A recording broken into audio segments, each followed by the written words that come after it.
Hello everyone, welcome back to my YouTube channel. I am Faiza Siddiqui and today we are going to talk about stages of development. हमने अपनी CTET की पहली class में growth and development के बारे में बात की थी और आज हम अपनी सेकंड क्लास में स्टेजेस ऑफ डेवलपमेंट के बारे में जानेंगे. स्टेज जो है वो 4 होती हैं डेवलपमेंट की. इन्फेंसी जो कि 0 to 2 years होती है, early childhood 2 to 6 years, letter childhood 6 to 12 and adolescence 12 to 18. अब इन्फेंसी को आप 0 to 2 याद रखेंगे. बाकी को आप ऐसे याद रख सकते हैं 6 1 6, 6 2 12 एंड 6 3 18. मैंने ऐसे ही याद किया था. अगर आपको भी ऐसे आसानी हो रही है तो आप याद कर सकते हैं. अब आते हैं prenatal stage. Prenatal stage infancy से पहले की स्टेज होती है. ये फ्रॉम कंसीव टिल बर्थ तक होती है. इसका जो ड्यूरेशन है वो अप्रॉक्सीमेटली 9 months and 10 days है, या फिर 280 days कह लेते हैं, या फिर 40 weeks भी कहा जा सकता है. इस स्टेज में जो चाइल्ड का डेवलपमेंट होगा वो सोलली थ्रू मदर होगा. ठीक है. इन्फेंसी पर आते हैं. इन्फेंसी 0 से 2 years तक का जो बच्चा होता है उसको हम इन्फेंट कहते हैं. वो इन्फेंसी की स्टेज में होता है.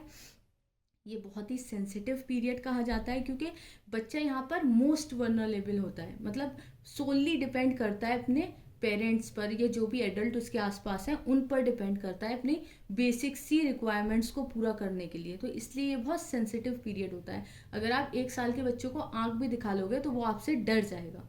Learn from doing motor action and through senses. मतलब यहाँ पर बच्चा मोटर एक्शन और सेंसेस के थ्रू सीखता है. आपने देखा होगा 6-7 महीने का बच्चा अपने हाथ पैर बहुत चलाता है तो वो मोटर एक्शंस के थ्रू सीख रहा है. और सेंसेस से कैसे सीखेगा कि छोटा कुछ महीने का बच्चा आपने देखा होगा कि जहाँ पर से भी लाइट आ रही होगी वहाँ देखेगा. मतलब वो अपनी आंखों से ये अंदाज़ा लगा रहा है कि कहाँ रोशनी ज़्यादा है. उसको अट्रैक्टिव जो भी चीज़ लग रही है वो वहाँ देख रहा है. अपने कानों से वो जितने भी अडल्ट्स हैं उसके घर में उनकी आवाज़ को पहचानने लगेगा. अपनी नोज से through his sense of smell वो अपनी माँ को पहचान लेता है. ठीक है. तो ऐसे वो सेंसेस से सीखता है, डेवलप करता है. Physical and mental development are fast. अब आप देखेंगे कि 1 महीने का बच्चा है और 6 महीने का बच्चा है, उसमें क्लियर कट डिफरेंस आप आराम से देख पाएंगे कि 6 महीने का बच्चा अच्छा खासा बड़ा हो चुका होता है और 1 महीने का बच्चा बहुत छोटा होता है. लेकिन एक 24 साल की लड़की है और एक 24.5 साल की लड़की है तो आप उसमें ज़्यादा फर्क नहीं देखेंगे. मतलब ग्रोथ तो शायद हो ही ना, डेवलपमेंट तो होगा वो क्योंकि वो कंटिन्यूअस होता है, लेकिन शायद ग्रोथ तो आपको देखने को ही ना मिले. लेकिन इन्फेंसी में बहुत आराम से आप डेवलपमेंट ग्रोथ होता हुआ देख लेंगे. इसलिए फिजिकल डेवलपमेंट यहाँ पर बहुत फास्ट होता है और मेंटल डेवलपमेंट भी फास्ट होता है. मेंटल डेवलपमेंट कैसे फास्ट होता है कि एक महीने का बच्चा है और जो वो 6-7 महीने का बच्चा होगा तो 6-7 महीने का बच्चा अपने आसपास के जो एडल्ट उसके घर में रहते हैं उन सबको पहचानने लगेगा, उनसे इंटरेक्ट करने लगेगा, उनके साथ खेलने लगेगा. तो ये मेंटल डेवलपमेंट ही तो हुआ उसका कि वो इंसानों को पहचान रहा है, उनकी आवाज़ से पहचान रहा है. ठीक. अब एरिक एरिक्सन ने साइको सोशल थ्योरी दी है और उन्होंने उसमें वेरियस स्टेजेस दी हैं और कहा है कि इस स्टेज में यहाँ से यहाँ तक के साल का बच्चा आएगा.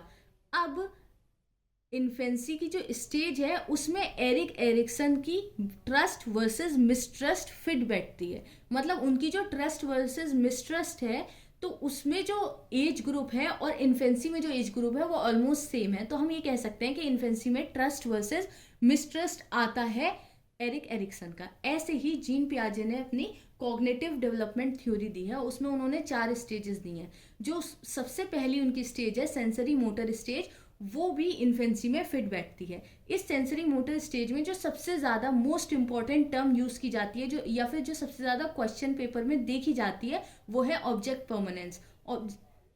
ऑब्जेक्ट परमानेंस क्या होती है कि बच्चे के सामने अगर आपने ऑब्जेक्ट रखा है तो वो उससे खेल रहा है, जैसे उसका कोई खिलौना है, उसका फेवरेट खिलौना है, लेकिन आपने जब उसके सामने से हटा लिया तो वो उस खिलौने को भूल जाएगा जब तक कि आप दोबारा उसके सामने वो टॉय ना रखें. मतलब इस स्टेज में बच्चे के माइंड में ऑब्जेक्ट परमानेंट नहीं होता है. जब उसके सामने आप वो चीज़ रखेंगे तब जाके उसको याद आएगा, जब हटा देंगे तो वो उस बारे में भूल जाएगा.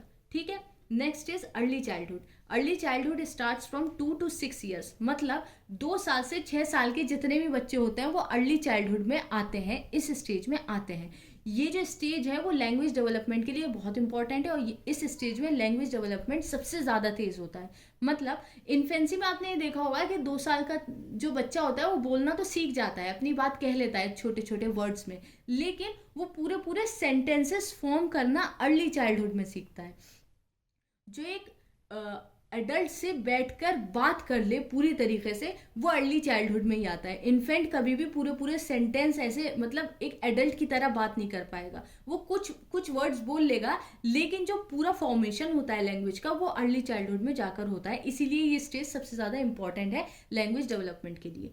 अब पियाजे की जो सेंसरी मोटर थी उसके बाद आती है प्री ऑपरेशनल स्टेज, और वो अर्ली चाइल्डहुड में फिट बैठती है।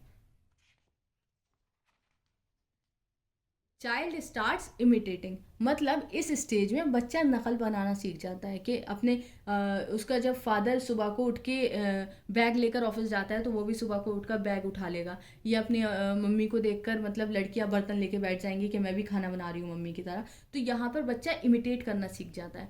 फिजिकल डेवलपमेंट इज़ फास्टेस्ट, मतलब फिजिकल डेवलपमेंट इन्फेंसी में फास्ट हो रहा था, लेकिन through out these 4 stages early childhood में सबसे तेजी से होगा फिजिकल डेवलपमेंट। मतलब 2 से 6 साल की उम्र में बच्चा सबसे ज्यादा ग्रो करेगा। चाइल्ड लर्न्स सोशलाइजिंग, इन्फेंसी में बच्चा जैसे घबराता था स्ट्रेंजर्स को देखकर, मेहमान आते थे तो उनसे छुप जाता था, इस स्टेज में वो हल्के हल्के बैठना सीख जाएगा। जैसे सामने वाला उससे क्वेश्चन पूछेगा कि बेटे आपका क्या नाम है, आप किस क्लास में हो, तो वो उन सवालों का बेझिझक होकर जवाब दे पाएगा। वो इस स्टेज में औरों से बोलचाल करना सीख जाता है, सोशलाइज करना सीख जाता है। ठीक है, यहाँ पर बच्चा सेल्फ सेंटर्ड होगा, मतलब वो बस अपने बारे में सोचेगा, उसको ये लगेगा कि जो मैं सोचता हूँ सारी दुनिया भी वही सोचती है। अगर मुझे चॉकलेट पसंद है तो मेरी मम्मी को भी चॉकलेट पसंद होगी। उसको ये बात समझ में नहीं आती है कि सामने वाले की अपनी एक अलग ओपिनियन हो सकती है। सेंट्रेशन, सेंट्रेशन जो ये टर्म है ये पियाजे ने दी है अपनी स्टेज के लिए। सेंट्रेशन का मतलब है कि बच्चा किसी एक चीज़ पे फोकस नहीं कर पाएगा। अगर उसे किसी सिचुएशन दी जाए तो ये नहीं है कि वो पूरी सिचुएशन का को एनालाइज कर लेगा, वो बस एक चीज़ पर फोकस कर पाएगा। फॉर एग्जांपल, अगर वो किसी बर्थडे पार्टी में गया है और वहाँ पर केक काट कर सबको डिस्ट्रीब्यूट किया गया है, तो वो ये देखेगा कि किसको एक एक पीस मिला और किसको 2 पीस मिले। उसको ये बात समझ में नहीं आएगी कि जिनको 2 पीस मिले हैं उनके पीसेस बहुत छोटे हैं, और जिसको एक पीस मिला है वो बहुत बड़ा पीस है। उसको बस ये बात दिखेगी कि इस आदमी को एक मिले हैं और इस आदमी को 2 मिले हैं। ठीक है ना। या फिर जैसे पेन देख लीजिए, अगर उसके सामने एक पेन रखा है तो या तो वो ये समझ पाएगा कि इसका कलर क्या है और वो उसकी हाइट को फोकस नहीं कर पाएगा, या फिर वो ये देख पाएगा कि इसकी हाइट कितनी है और उसका कलर को फोकस नहीं कर पाएगा। मतलब वो पूरी सिचुएशन को एनालाइज नहीं कर पाएगा। ये बात पियाजे ने कही है अपनी स्टेज में, अपनी प्री ऑपरेशनल स्टेज में। टॉय एज और प्ले एज जो ये 2 टर्म है ये एरिक्सन ने दिए हैं अपनी स्टेज में, और इस काफ़ी बार आ जाता है कि टॉय एज किसने कहा है या टॉय एज किस स्टेज में होती है। अब एरिक्सन की जो स्टेजेस हम साथ में लेकर चल रहे हैं कि जैसे इन्फेंसी में उन्होंने कहा था कि ट्रस्ट वर्सेस मिसट्रस्ट है, ऐसे ही अर्ली चाइल्डहुड में एरिक्सन की जो स्टेज है वो है इनिशिएटिव वर्सेस गिल्ट। ठीक। Next is letter childhood. Letter childhood starts from 6 to 12 years old, मतलब 6 से 12 साल का जो बच्चा है वो इस स्टेज में आएगा। Child learns to make friends.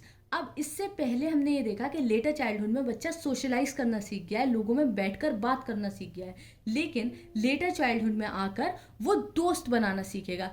ये वाली ऐसी स्टेज है जिसमें बच्चा लाइफ लॉन्ग फ्रेंड्स बनाता है। जो यहाँ पर दोस्ती होती है वो पूरी ज़िंदगी तक लास्ट कर सकती है। ये यहाँ पर स्टेज से शुरू होती है जो लाइफ लॉन्ग फ्रेंडशिप होती है। पियाजे की ये कॉन्क्रीट ऑपरेशनल स्टेज हो जाएगी और एरिक्सन की इंडस्ट्री वर्सेस इंफीरियोरिटी स्टेज हो जाएगी। लेटर चाइल्डहुड को सिगमंड फ्रूड ने लेटेंसी स्टेज कहा है। लेटर एल से और लेटेंसी ऐसे आप याद रख सकते हैं कि लेटर चाइल्डहुड को लेटेंसी स्टेज कहा गया है। अब जैसे अर्ली चाइल्डहुड को टॉय एज और प्ले एज कहा था एरिक्सन ने, ऐसे ही लेटर चाइल्डहुड को गैंग या गेम एज कहा जाएगा। स्यूडो मैच्योरिटी इसी एज में आती है। स्यूडो मैच्योरिटी का मतलब है कि बच्चों को ऐसा लगता है कि मैं मैच्योर हो गया हूँ, लेकिन वो असल में मैच्योर हुए नहीं होते हैं। वो जैसे पेरेंट्स से अपने ही कहते हैं कि अब हमें आप ऑर्डर मत दीजिए, अब मैं बड़ा हो गया हूँ, मुझे अच्छे बुरे का पता है, लेकिन असल में उनके अंदर अभी डिसीजन मेकिंग पावर्स आई नहीं होती है। उनको लगता है कि वो मैच्योर हो चुके हैं लेकिन वो हुए नहीं होते हैं। इसलिए इस स्टेज को हम स्यूडो मैच्योरिटी एज भी कहते हैं। यहाँ पर मोटर डेवलपमेंट फास्ट होता है while physical development is slow. अब अर्ली स्टेज में हमने देखा कि फिजिकल डेवलपमेंट फास्टेस्ट होता है, मतलब सबसे ज़्यादा फिजिकली जो डेवलप होता है बच्चा वो अर्ली स्टेज में होता है, अर्ली चाइल्डहुड स्टेज में होता है। फिर उसके बाद जब वो 6 से 12 साल की जो स्टेज होती है यहाँ पर फिजिकल डेवलपमेंट स्लो हो जाता है कि बच्चा ग्रोथ करना कम कर देता है। लेकिन मोटर डेवलपमेंट अब भी फास्ट चल रहा है, मतलब जाहिर सी बात है यहाँ बच्चे ने दोस्त बना लिए हैं, बच्चा स्पोर्ट्स जाकर खेल रहा है, फुटबॉल खेल रहा है, तो मोटर डेवलपमेंट तो फास्ट होगा ही। एलिमेंट्री स्कूल एज है, यहाँ 6 से 12 साल का जो बच्चा होता है वो एलिमेंट्री स्कूल में ही जाता है। अब ये 4 टर्म है जो कि पियाजे ने दिए हैं, conservation, reversibility, classification and seriation. ये 4 टर्म पियाजे ने अपनी कॉन्क्रीट ऑपरेशनल स्टेज में दिए हैं जो कि लेटर चाइल्डहुड में भी आएंगे। इन 4 टर्म का मतलब क्या है? अब कंजर्वेशन का मतलब है कि इस स्टेज में आकर बच्चा कंजर्वेशन की थ्योरी को समझ जाएगा। कंजर्वेशन मतलब जैसे एक थिन ग्लास है और एक ब्रॉड ग्लास है, उन दोनों में इक्वल अमाउंट ऑफ वाटर है, तो इस स्टेज में बच्चा आकर ये समझ जाएगा कि इन दोनों में जो पानी है वो इक्वल, इनकी जो क्वांटिटी है वो सेम है। मतलब एक गिलास में चाहे वाटर लेवल बहुत ऊपर जा रहा है और एक गिलास में बहुत कम है, क्योंकि जो थिन ग्लास है उसका वाटर लेवल ऊपर जाएगा, लेकिन बच्चे को ये बात समझ में आ जाएगी कि क्योंकि वो पतला ग्लास है इसलिए उसका वाटर लेवल हाई है, इस लेकिन जो क्वांटिटी है वो सेम है। लेकिन अर्ली चाइल्डहुड में बच्चा कंजर्वेशन की थ्योरी को नहीं समझ पाता है, उसको ये लगता है कि जो थिनर ग्लास है, जो भी जिसका भी वाटर ज़्यादा है उसमें पानी ज़्यादा है, उसकी क्वांटिटी ज़्यादा है। ठीक। रिवर्सिबिलिटी का मतलब है कि इस स्टेज में बच्चा आकर समझ जाएगा कि अगर पानी है और उसको फ्रीज किया तो वो आइस बन जाएगी, आइस को फिर से बाहर निकाला या बॉईल किया तो वो फिर से वाटर बन जाएगा। मतलब कि अगर बच्चे की आइसक्रीम मेल्ट हो गई है किसी ग्लास में तो वो आराम से जाकर उसको फ्रीज कर दे और उसकी आइसक्रीम उसे दोबारा मिल जाएगी। अर्ली चाइल्डहुड में अगर बच्चे के साथ ऐसा होता है कि उसकी आइसक्रीम मेल्ट हो गई होती तो वो रोने लगता है कि अब मेरी आइसक्रीम गई, और अगर उसको फ्रीज करके दिया भी जाता तो उसकी ये बात समझ में नहीं आती कि आइसक्रीम दोबारा से कैसे आ गई। ठीक। क्लासिफिकेशन का मतलब है कि इस स्टेज में आकर बच्चा क्लासिफाई करने लगेगा सिमिलर और डिसिमिलर ऑब्जेक्ट्स को। मतलब जैसे स्क्वायर शेप के जितने ऑब्जेक्ट्स हैं तो वो उन्हें क्लासिफाई कर देगा कि ये स्क्वायर्स हैं, और जितने क्यूबॉइड हैं तो वो उन्हें अलग कर देगा। ठीक। सीरिएशन मतलब बच्चा इस स्टेज में आके सीरीज में लगाना ऑब्जेक्ट्स को सीख जाएगा, असेंडिंग और डिसेंडिंग ऑर्डर में। ठीक है। अब आते हैं हम लास्ट स्टेज पर, अडोलेसेंस। अडोलेसेंस जो है 12 से 18 साल तक होती है, लेकिन according to WHO world health organisation adolescence is from 10 to 19 years. अगर आपके क्वेश्चन पेपर में अकॉर्डिंग टू WHO लिखा है तो आप 10 से 19 साल पर टिक करेंगे, और अगर WHO नहीं लिखा, बस डायरेक्ट पूछा है, तो आप 12 से 18 साल तक बताएंगे कि एडोलेसेंस होता है। Child is able to lead here, मतलब इस स्टेज में आकर, इस उम्र में आके बच्चा लीडिंग पावर सीख जाता है, लीडिंग स्किल्स उसमें आ जाती हैं। जैसे कि बच्चे को आपने कैप्टन बना दिया क्लास का, तो अगर क्लास में नहीं है कोई टीचर तो वो चुप करा सकता है, उसके अंदर इतनी लीडिंग स्किल्स हैं आप कि वो ये समझ सके कि इस वक्त मैं हूँ हेड इस क्लास का और मुझे इन्हें चुप कराना है। ठीक है। तो यहाँ पर बच्चे की लीडिंग स्किल डेवलप हो जाती हैं। अब इस स्टेज को bridge period, transitional period, golden period और स्प्रिंग सीजन भी कहते हैं। ये टर्म आपको याद रखनी पड़ेगी, बहुत आसान अगर क्वेश्चन हुआ तो ये डायरेक्ट आ जाता है कि ट्रांजिशनल पीरियड कौन सा होता है, वो एडोलेसेंस होता है। ये 4 टर्म आपको याद रखनी होंगी कि ये एडोलेसेंस से रिलेटेड है। इस स्टेज में child has identity crisis and lakhs emotional stability. मतलब इस स्टेज में आके जो 12 से 18 साल तक के बच्चे होते हैं, जो ये टीनेजर्स होते हैं, उन्हें आइडेंटिटी क्राइसिस बहुत होती है कि मैं कौन हूँ, मेरा क्या कॉज है इस दुनिया में आने का, क्या मैं बस अपने माँ बाप का ही बेटा हूँ और मेरी कोई आइडेंटिटी नहीं है। तो ये वाली प्रॉब्लम बहुत होती हैं टीनेजर्स में। और they will lack emotional stability, मतलब उनके जो इमोशंस हैं वो बहुत अप डाउन करेंगे, क्योंकि उनका हार्मोन का लेवल बहुत अप डाउन कर रहा है। उनके खुद ये बात समझ में नहीं आती है कि ये हम क्यों ऐसा फील कर रहे हैं। इस स्टेज में आपने देखा होगा कि बच्चा माँ बाप से बहुत लड़ता है, बहुत बहुत ज़िद्दी हो जाता है, और बात बात पे जो है उसको उसकी ईगो हर्ट हो जाती है। इसी वजह से ये ईगो सेंट्रिक भी होते हैं इसमें बच्चे। क्यों? क्योंकि उनकी छोटी छोटी बात पे ईगो हर्ट हो जाती है। लड़के बहुत जल्दी गुस्से में आ जाते हैं, लड़कियाँ एकदम बात बात पे रोने लगती हैं। तो ये उनकी गलती नहीं है, या हार्मोन लेवल की वजह से उनके इमोशंस अप डाउन कर रहे हैं। ठीक। अब पियाजे की जो स्टेजेस हम लेकर आ रहे हैं अडोलेसेंस में, उनकी कौन सी स्टेज आएगी? Last, formal operational stage. और उस स्टेज में पियाजे ने कहा है कि एब्स्ट्रैक्ट थिंकिंग और लॉजिकल रीजनिंग जो है बच्चे डेवलप कर लेते हैं। ठीक है।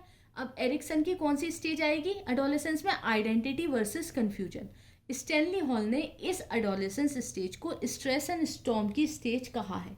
स्ट्रेस एंड स्टॉर्म का मतलब है कि आपके दिल में बड़े आंधी तूफान से आ रहे होंगे और स्ट्रेस, आप हर वक्त स्ट्रेस में रहेंगे कि अरे मेरे पिंपल निकल आया, अरे मेरी अब तक हाइट नहीं इतनी बड़ी जितनी बाकी बच्चों की है मेरी क्लास में, अरे मेरी अब तक बियर्ड नहीं आई है जैसे और लड़कों की है मेरी क्लास में। तो ये बहुत स्ट्रेस और स्टॉर्म का पीरियड होता है, इस वजह से स्टैनली हॉल ने ये एडोलेसेंस के बारे में कहा है। So that was all for today. I hope you enjoyed my video, and if you learned something here, then you can subscribe to my channel, and thank you for watching.